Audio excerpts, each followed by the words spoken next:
Halo, Assalamualaikum Sobat Podcast MMRS. Senang sekali hari ini 28 Februari 2023 adalah tayangan perdana Podcast MMRS. Ini akan menjadi satu cerita baru bagaimana kami, kalangan akademisi, akan berbagi kepada Anda seluruh masyarakat di Indonesia. Siang hari ini saya sudah ditemani oleh ibu-ibu cantik, nih ibu cantik sih. Beliau adalah Dr. Tita Haryanti MKes. Dr. Tita ini adalah salah satu dokter yang mengawali di program studi Magister Manajemen Rumah Sakit. Selamat siang, Bu Tita. Selamat siang, Bu Sofi. Saya panggil Bu Tita aja nggak apa-apa ya? Iya, Bu. Oke, Bu Tita, senang sekali hari ini adalah tayangan perdana podcast MMRS karena kami ingin berbagi kepada masyarakat luas, membuka diri kami menjadi lebih dekat dengan masyarakat untuk mereka bisa lebih mengenal kira-kira apa sih MMRS itu, tempatnya di mana, lokasinya seperti apa, dosennya bagaimana. Dan hari ini kami mengundang dan berterima kasih Bu Tita berkenan hadir untuk kita bisa ngobrol bareng tentang program studi Magister Manajemen Rumah Sakit di Fakultas Kedokteran Universitas Brawijaya. Oke, kalau boleh spill dikit nih Bu Tita, kira-kira dulu awal kok kemudian di Fakultas Kedokteran ini bisa muncul salah satu program studi MMRS itu awalnya gimana sih Bu? Iya, terima kasih ya Bu Sofi. Selamat siang semuanya. Jadi program studi MMRS ini dulu awalnya itu adalah program studi berdiri pertama kali itu di tahun 2004. Nah itu kami ini di-attach-kan di program di mana Pasca Sarjana Universitas Brawijaya, yang mana pada waktu itu karena kami adalah program studi baru maka di-attach-kan di Fakultas Ekonomi. Di Fakultas Ekonomi itu ada program studi S2 Magister Manajemen, ditambahin sedikit menjadi rumah sakit dengan kekhususan rumah sakit, maka jadilah program studi Magister Manajemen dengan peminatan rumah sakit. Setelah perjalanan studi yang sudah selama 2 tahun, ternyata memang tidak bisa kami di-attach-kan di program studi MM. Kenapa? Karena konten dari atau kompetensi dari alumni MMRS itu sangat kental dengan rumah sakitnya gitu. Sehingga pada tahun 2007 kami program studi ini akhirnya dipisah oleh MM, dengan MM ini dipisahkan, dikembalikan ke Fakultas Kedokteran karena ternyata basic-basicnya MM itu hanya sampai di semester 1. Begitu masuk semester 2, semester 3 itu sudah semuanya itu kontennya adalah konten rumah sakit gitu, yang mana itu sangat spesifik, tidak bisa disamakan dengan organisasi lain. Sehingga sejak tahun 2007 MMRS ini sudah attach dengan Fakultas Kedokteran. Dikembalikan ke Fakultas Kedokteran. Gitu Bu. Jadi sejak saat itu ya peminat kami semakin lama semakin bertambah gitu sih. Kalau dari awalnya mengapa MMRS ini ada juga menjawab kebutuhan dari masyarakat rumah sakitan, bahwa pada saat itu ada Permenkes yang menyatakan bahwa seorang direktur rumah sakit harus dokter dan S2-nya adalah Magister Administrasi Rumah Sakit atau Magister Manajemen Rumah Sakit.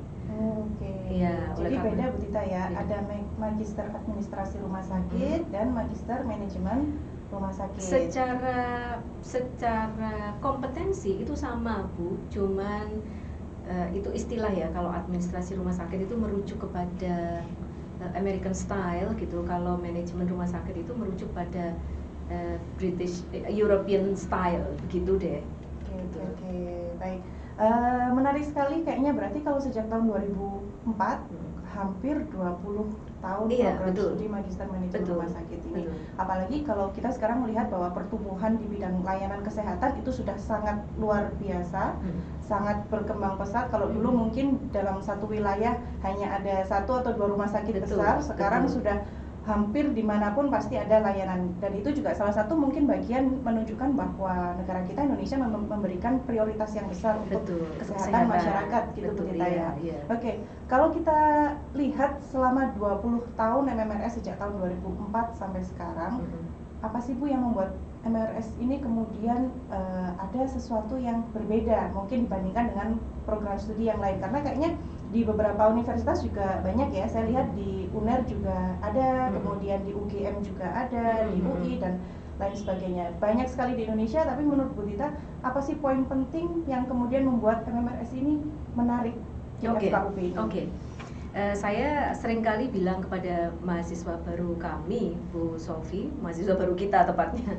Jadi setiap mereka datang itu kan KPS selalu menceritakan sejarah gitu ya.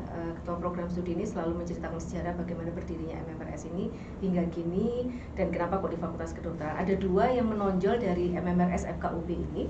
Yang pertama adalah bahwa kami ini bentuknya program studi.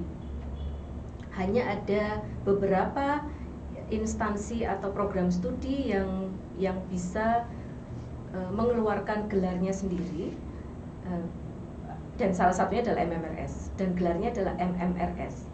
Kalau untuk universitas lain mungkin itu karena bentuknya adalah konsentrasi atau peminatan dengan S2 program studi, namanya adalah biasanya adalah S2 Magister Kesehatan gitu, sehingga gelarnya MKes. Bukan, tidak boleh, karena menurut Permendikbud itu tidak boleh sebuah program studi minat studi atau konsentrasi dari program studi itu mengeluarkan gelarnya sendiri. Sehingga MMRS ini bisa jadi pilihan, Bu, kalau teman-teman mau bersekolah untuk mendapatkan gelar MMRS ya di FKUB ini gitu. Itu alasan pertama.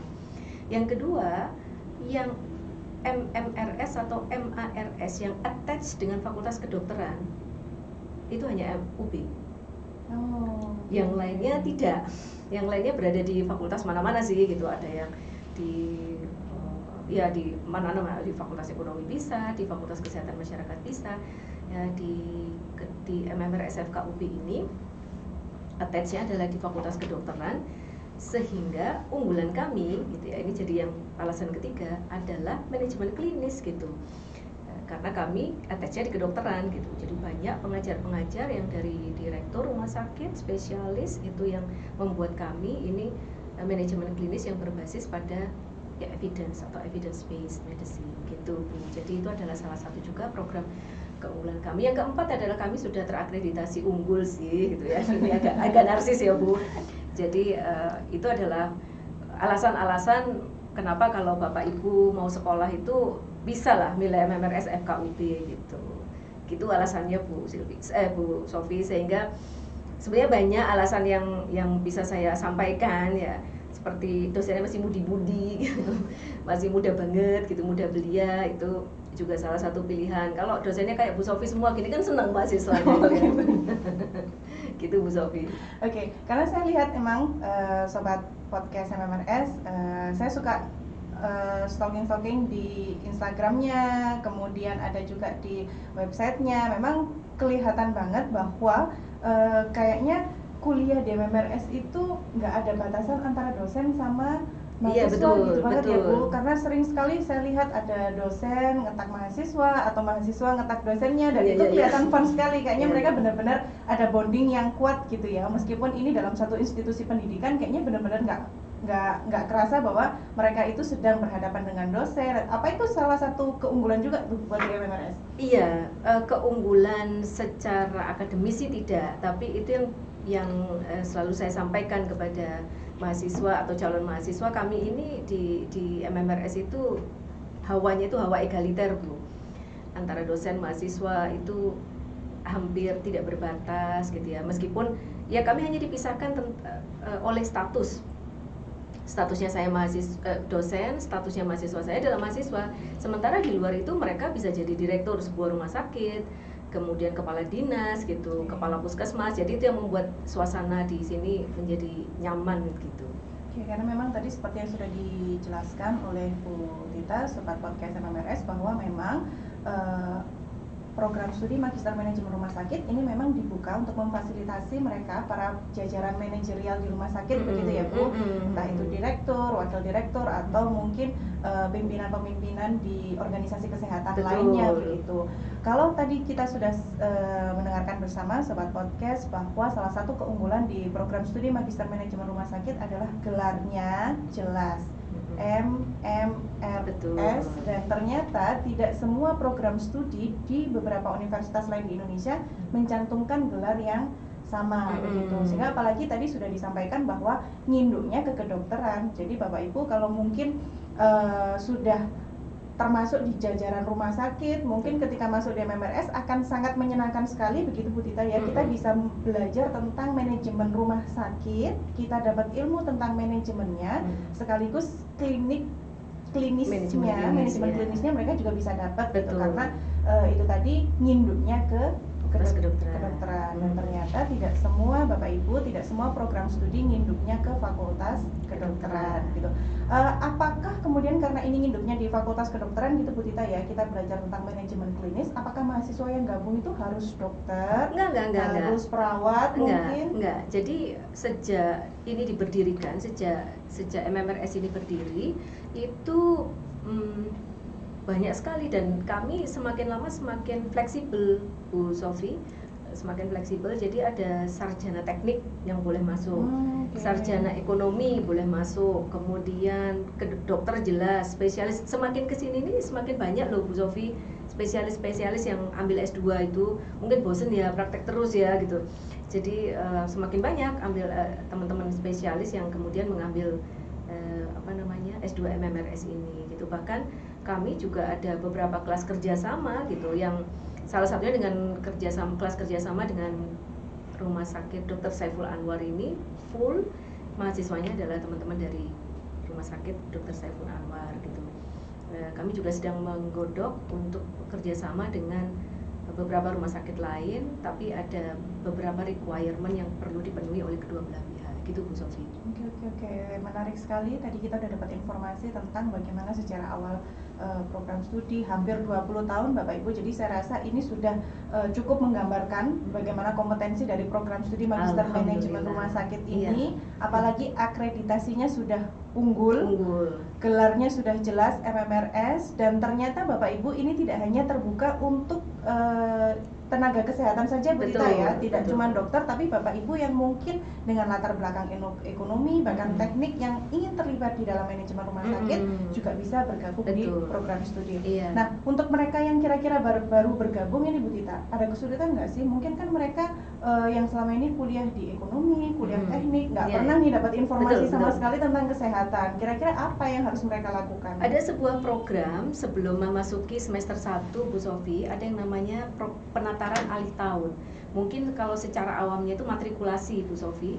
Itu ada 4 mata kuliah yang harus didapat, yaitu sosioantropologi, epidemiologi kesehatan, ekonomi kesehatan, dan organisasi dan manajemen rumah sakit. Jadi bahkan untuk orang-orang yang bukan dari rumah sakit akan bisa memahami bentuknya rumah sakit itu kayak gimana gitu. Bahkan teman-teman ada yang berasal dari puskesmas itu juga akhirnya bisa memahami, dan itu penyamaan persepsi antara apa rumah sakit, bagaimana sih struktur organisasi di rumah sakit, itu diajarkan semua di PAT. Selain itu Bu Sofi, beberapa mahasiswa yang lulusan sudah agak lama, sudah agak senior gitu, yang mana kalau sekolah itu kan harus pakai laptop gitu ya, harus mengerjakan tugas-tugasnya. Nah, kami ini saat ini itu menggunakan metode hybrid learning.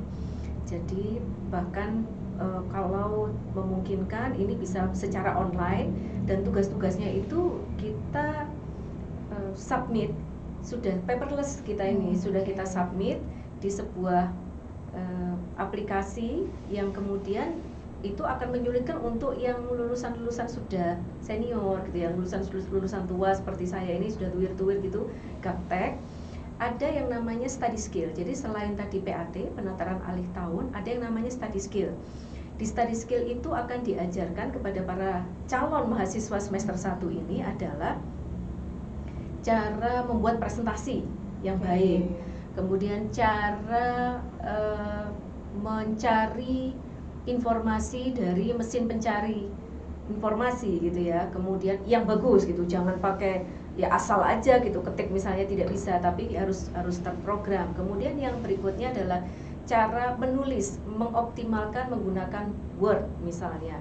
Kemudian sama satu lagi dengan cara menghitung menggunakan Excel. Nah itu jadi bahkan yang gaptek sekalipun akan diajari di study skill itu di awal perkuliahan sebelum masuk kuliah semester okay. 1. Nah, setelah itu baru kita akan melakukan namanya studium generale, yang mana kita mengundang para pakar untuk bercerita pengalaman mereka di rumah sakit masing-masing.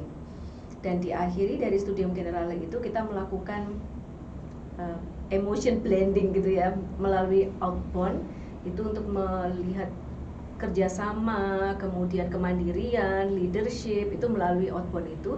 Baru setelah itu semua lolos, kita masuk ke semester 1. Gitu Bu. Jadi memang sudah sangat komplit.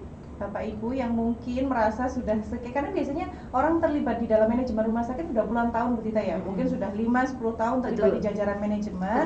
Tetapi mungkin secara gelar beliau-beliaunya ini belum dapat, dan keilmuan Bu Sofi, dan keilmuannya mau gabung mungkin takut, kayaknya sih udah nggak bisa ngikuti zaman-zaman sekarang. Nah, ini tadi pemaparan dari Bu Tita sangat-sangat membuka Bapak Ibu, karena ternyata sebelum Bapak Ibu akan terjun langsung di perkuliahan, Bapak Ibu akan dibekali. Betul. Tidak hanya kemampuan untuk di klinisnya tadi saja, tetapi tadi dalam bentuk PAT, study skill, belajar lagi tentang bagaimana kita bikin PowerPoint, kemudian bagaimana menghitung menggunakan Excel, memakai mesin pencari gitu. Karena memang kayaknya nggak semuanya bisa pakai itu Bu Tita ya, karena kan kita cari informasi itu bisa dapat, tapi misalkan cari artikel, cari artikel yang pas nih sesuai dengan, memang ada trik-trik khusus dan itu nanti akan diajarkan. Ditambah nanti Bu Sofi sekalian ngomong tentang kurikulumnya ini Bu Sofi ya. Jadi semester 1 itu biasanya kita mengajarkan belajar tentang dasar-dasar manajemen, diserempetkan ke rumah sakit. Nah, ada manajemen keuangan, manajemen sistem informasi, manajemen pemasaran, manajemen logistik. Itu berada di manajemen strategik, itu berada di semester 1. Yang menarik ini Bu Sofi, yang mungkin bahkan saya bisa membanggakan diri bahwa ini mungkin bahkan tidak ada di universitas lain, adalah UAS-nya, ujian akhir semesternya. Insya Allah Bu Sofi tidak ada di universitas lain. Karena UAS kita itu dinamai sebagai UAS integrasi. UAS integrasi ini ya mahasiswa ini tidak diuji misalnya definisi tentang manajemen, tidak disuruh menjelaskan tulis, tidak, tapi sekelompok satu kelas ini biasanya kami menerima sekitar 25 orang. Belum berubah sih gitu ya, karena ya beberapa dosen kami masih sekolah sehingga mungkin nanti akan kesulitan untuk menjadi pembimbingnya, dan karena menurut akreditasi pembimbing ini dibatasi gitu, ada kuotanya, satu pembimbing membimbing maksimal 6 orang untuk yang lektor kepala untuk S2. Nah, UAS kami ini satu kelas itu dibagi menjadi 4 hingga 5 kelompok, yang mana setiap kelompoknya ini diminta untuk membuat sebuah program unggulan. Misal membuat stroke unit, membuat program khusus lansia, misalnya dinamai dengan lansia ceria, misalnya seperti itu.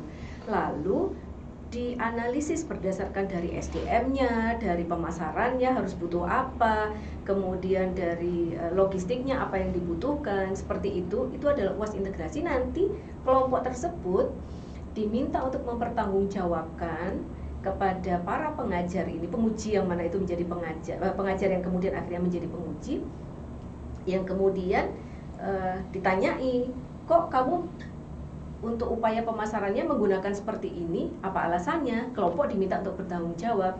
Seperti itu Bu. Itu yang menariknya dari kami, yang kalau tadi saya bilang bahwa banyak alasan yang bisa saya gunakan untuk kalau ditanya apa keunggulan MMRS, salah satunya UAS integrasi ini gitu. Nah, di semester 2 kita lebih klinis tadi Bu, karena kita di rumah sakit, maka kita ada manajemen klinis, ada kemudian metodologi gitu yang juga mendukung pada ke arah nanti untuk tesisnya gitu. Kemudian ada mata kuliah pilihan seperti Lean Management, kemudian Digital Marketing, dan emergency ya, manajemen kegawat daruratan. Itu ada di semester 2, sama UASnya juga dilakukan seperti itu. Baru di semester 3 Bu, itu kita melakukan magang. magang ini adalah magang observasi sekaligus memberikan alternatif usulan solusi kepada rumah sakit. Dan ini nggak boleh ke rumah sakitnya sendiri, Bu, harus ke rumah sakit orang lain gitu. Dia diajari untuk melakukan identifikasi problem di sebuah rumah sakit, kemudian melakukan prioritas dan akhirnya memberikan usulan solusi.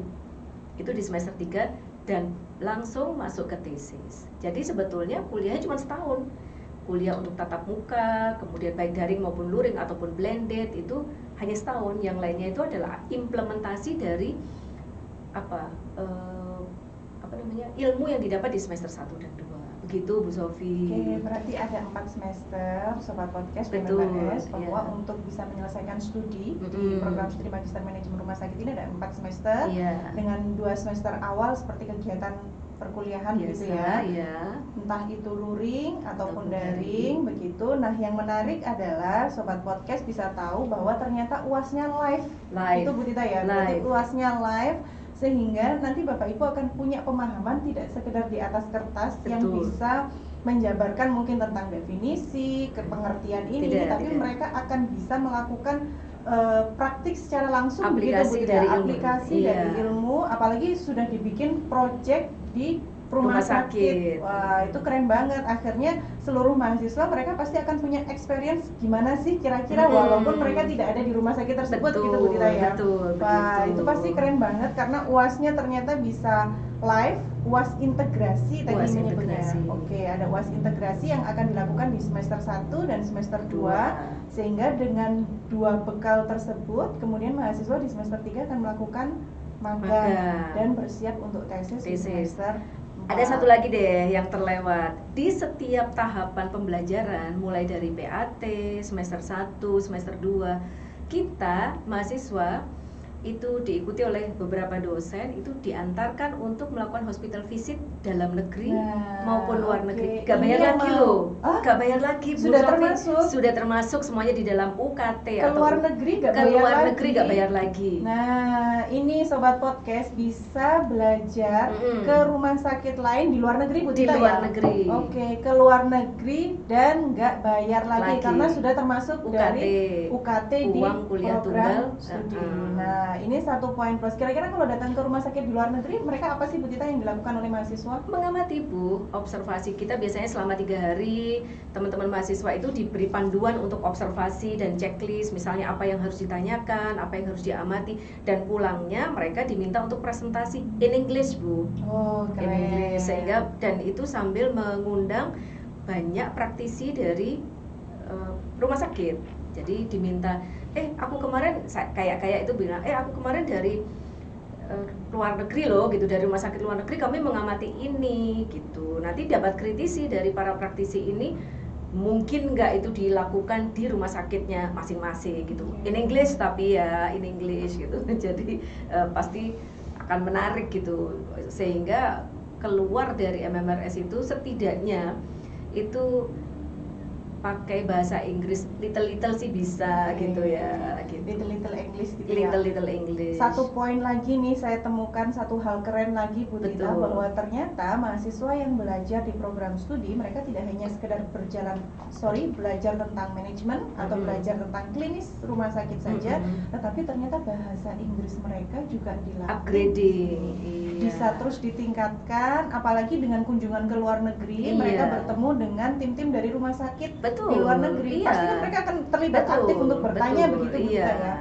Dan sepulangnya mereka ke Indonesia tidak sekedar dolan aja, tidak sekedar senang-senang, happy-happy, ternyata pulangnya dapat tugas lagi untuk mereka present, mempertanggungjawabkan apa sih kira-kira yang sudah dipelajari dari rumah sakit di luar negeri. Oke, keren banget itu. Itu yang semester 2 Bu Sofi, yang semester 1 dan PAT ini ke rumah sakitnya itu di dalam negeri juga dan juga nggak bayar gitu, sama gitu, nggak bayar juga. Jadi kita ajak misalnya untuk implementasi SDM, kita cari rumah sakit yang SDM-nya, pengelolaan SDM-nya bagus, kita kunjungi ke sana, kita kunjungi terus nanti belajar, teman-teman mahasiswa itu belajar dari sana, misalnya kok loyal banget ya sampai turnover-nya pegawai itu sampai 0, kenapa ya gitu.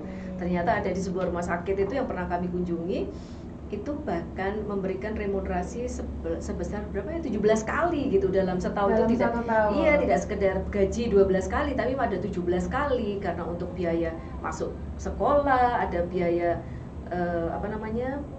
ibadah gitu ya, macam-macam gitu Bu. Nah itu bisa jadi inspirasi bagi para mahasiswa MMRS. Jadi lahan media belajarnya itu ternyata luas sekali ya kalau di Betul. program studi. Mereka nggak hanya belajar tentang materi kuliah di kelas, Iya. tetapi Bapak Ibu juga diajak untuk melihat kira-kira rumah sakit di luar negeri itu kayak gimana sih, rumah sakit di luar Malang begitu ya, sehingga mereka kan bisa mengaplikasikan apa yang sekiranya baik untuk digunakan di masing-masing rumah sakit. Ini pasti penting banget Bu Tita, karena untuk jajaran manajemen rumah sakit pasti mereka butuh informasi tentang itu. Kira-kira hal apa yang mereka harus upgrade dari rumah sakit yang sekarang sudah ada. Oke. Kalau selama ini udah rumah sakit di luar negeri mana aja sih Bu Tita yang udah pernah dikunjungi? Yang pernah itu di Cina ya, di Beijing pernah. Kemudian biasanya yang lebih sering itu di Southeast Bu Sofi. Di Thailand pernah gitu, kemudian di Malaysia pernah, Singapura pernah, Filipina pernah gitu. Yang belum pernah di Brunei gitu, tapi kami masih berpikir gitu ya, kalau di Brunei kami selalu browsing rumah sakit apa dengan keunggulan apa, baru itu yang kita tuju. Jadi tidak harus ada nilai plusnya. Betul, tidak sekedar jalan-jalan gitu Bu Sofi. Menarik banget Sobat Podcast MMRS. Saya kayaknya kalau habis dengar Bu Tita ngomong kayak gini tuh kayaknya pengen langsung apply daftar jadi mahasiswa MMRS. Masih terbuka nggak sih Bu? Ada dua pendaftaran Bu Sofi. Di bulan, biasanya di setiap tahunnya kita ngikuti pembukaan pendaftaran dari universitas di bulan Februari, Maret, dan Maret, April gitu. Tapi untuk detail tanggalnya itu kan berbeda-beda. Nah yang tahun ini mungkin bisa langsung ke hotline MMRS, atau ke Instagramnya MMRS, atau ke webnya FKUB, kemudian masuk ke FKUB baru langsung ke MMRS. Informasinya sudah lengkap. Betul. Di sana ya. Ini saya kepo-kepo juga Bu Tita. Saya buka di websitenya Sobat Podcast. Jadi program studi Magister Manajemen Rumah Sakit di FKUB akan membuka dua gelombang. Gelombang pertama akan dimulai di tanggal 9 Februari sampai 7 Maret 2023. Nah, ini masih terbuka kesempatan berarti Bu Tita ya. Betul. Masih ada di gelombang pertama. Sobat Podcast kalau ingin mendaftar, kita akan buka kuota sampai di tanggal 7 Maret. Betul. Kemudian nanti akan ada gelombang kedua, yaitu tanggal 27 Maret sampai tanggal 2 Mei 2023. Tapi kalau melihat apa yang sudah disampaikan Bu Tita tadi, saran saya buat Sobat Podcast MMRS di rumah jangan nunggu waktu, langsung buru-buru daftar di gelombang pertama. Karena terbatas sekali mahasiswanya ya. Iya Bu, jadi selama ini tuh kita semakin lama semakin sulit Bu menerima mahasiswa ini karena semakin banyak pendaftarnya. Semakin lama itu, padahal kita kapasitasnya cuma memiliki kapasitas 25 orang, 25 mahasiswa untuk satu angkatan. Sementara yang daftar tambah lama tambah banyak Bu, sehingga kita semakin sulit ya untuk memilih dari sekian banyak itu gitu. Jadi ya sebaiknya segera mendaftar saja gitu. Harus catat tanggalnya ya Sobat Podcast, tanggal 9 Februari sampai tanggal 7 Maret. Sekarang sudah tanggal 28, berarti hanya tersisa kurang lebih waktu 1 minggu untuk Sobat Podcast ikut segera mendaftar. Menarik sekali yang sudah disampaikan oleh Bu Tita tadi, bahwa program studi ini adalah salah satu yang bisa survive kurang lebih hampir 20 tahun. Kemudian memiliki segala program yang tidak hanya berfokus kepada perkuliahan saja. Betul. Tetapi dengan adanya UAS integrasi, kemudian ada kunjungan hospital visit baik dalam maupun luar negeri, juga ada upgrade untuk kemampuan bahasa Inggris mahasiswa, sehingga ini akan menjadi satu hal yang sangat-sangat memperkuat. Nggak ada alasan lagi untuk Bapak Ibu alasan kenapa sih harus ke program studi Magister Manajemen Rumah Sakit, karena tadi yang sudah disampaikan Bu Tita sudah sangat lengkap, sangat komplit, dan ayo segera mendaftar karena kita hanya punya waktu sampai tanggal 7 Maret 2023. Kesempatannya makin terbatas karena dosennya terbatas juga katanya. Nggak mungkin bikin kelas banyak-banyak gitu Bu Tita ya. Jadi harus segera mendaftar dan Bapak Ibu, Sobat Podcast semuanya bisa melihat di Instagram program studi Magister Manajemen Rumah Sakit di @mmrs.fkub. Tenang aja, kuliah di MMRS ini kayaknya fun, seperti saya ngeliat Bu Tita gitu ya, gayanya fun, nyantai gitu, kayaknya nggak tegang-tegang amat kalau kita kan kuliah di program studi Magister Manajemen Rumah Sakit. Tapi Bapak Ibu jangan khawatir bahwa ilmunya, kualitasnya, kurikulumnya gitu Bu Tita ya, masih menjadi yang nomor 1. Betul. Oke, senang sekali Bu Tita, terima kasih hari ini mau berkenan hadir di podcast MMRS 28 Februari 2023. Jadi tanggal pertama kali kita melakukan podcast untuk memperkenalkan program studi ini ke khalayak yang lebih luas. Iya. Gitu. Nanti akan ada podcast selanjutnya lagi, betul. Oke, dengan banyak pembicara gitu Bu Tita iya, ya. betul. Oke, saya mau satu kata sih dari Bu Tita kira-kira untuk sobat podcast MMRS semua yang akan bergabung. Ada satu statement dari Ibu Ketua Program Studi MMRS FKUB. Iya, bersekolah itu tidak hanya sekedar mendapatkan insight tentang akademik, tapi juga mengasah rasa yang ada di dalam diri kita, dan itu hanya bisa didapatkan di MMRS. Oke, Terima kasih. rasa di MMRS.